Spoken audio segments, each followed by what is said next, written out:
Quelle a été votre réaction quand vous avez su pour la mucoviscidose de Solane? Alors, c'est évidemment une annonce qui est hyper violente, comme on peut s'en douter, puisque c'est une maladie qui ne se voit pas. Donc, effectivement, on est surpris. Moi, je me souviens, j'étais avec mon bébé, je reçois un coup de fil de Robert Debré, sachant que je n'avais jamais été dans cet hôpital en plus, qui me dit qu'il y a un problème. Et que donc, il faut qu'on aille à l'hôpital le lendemain pour faire un test qui s'appelle le test de la sueur. Voilà, et donc je ne comprenais pas du tout parce que je voyais pas à quoi il faisait référence. Je disais, mais mon bébé, ça va, il a rien. Et là, on m'explique que les prises de sang qu'on fait à la maternité pour détecter les maladies génétiques, voilà. Donc, dans ce cadre-là, une maladie génétique a été détectée sur mon bébé.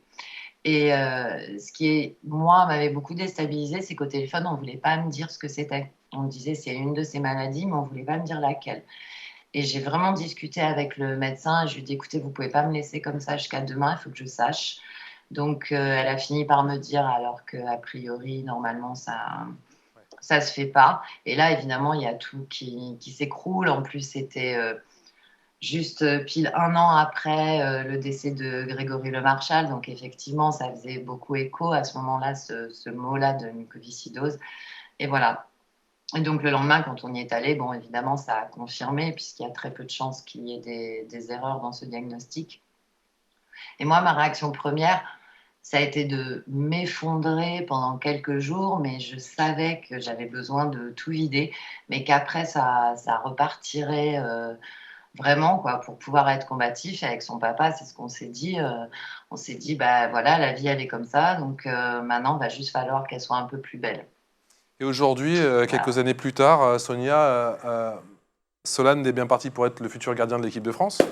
Bon, la Coupe du Monde, c'est dans 2 mois, donc il va falloir mettre les bouchées doubles. Plus sérieusement, comment vous l'accompagnez aujourd'hui, votre fils, dans son quotidien, dans ses plans de carrière, dans ses rêves, et aussi peut-être pourquoi pas dans ses interrogations, dans ses peurs? Alors, il y a vraiment, c'est très variable suivant les périodes en fait. Parce que, alors que ce soit au niveau en tant que parent ou en tant qu'enfant, on sent qu'il y a des demandes ou des besoins enfin, qui changent suivant les âges. Il y a des moments où bah, il n'a pas forcément trop envie d'entendre parler de ça tout le temps ou que ce soit le centre.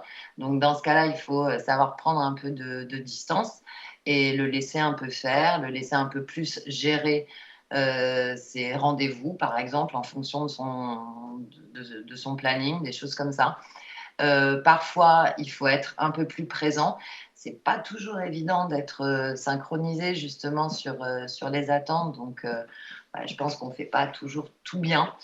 Mais voilà, on essaye de faire comme on peut. Et dans ses rêves, alors c'est vrai que sur le sport, c'est moins mon domaine que celui de son papa ou celui de son frère, mais évidemment qu'il sait que je le soutiens et Fut- voilà, et que je pense. futur gardien de l'équipe de France, je lui ai mis un peu la pression.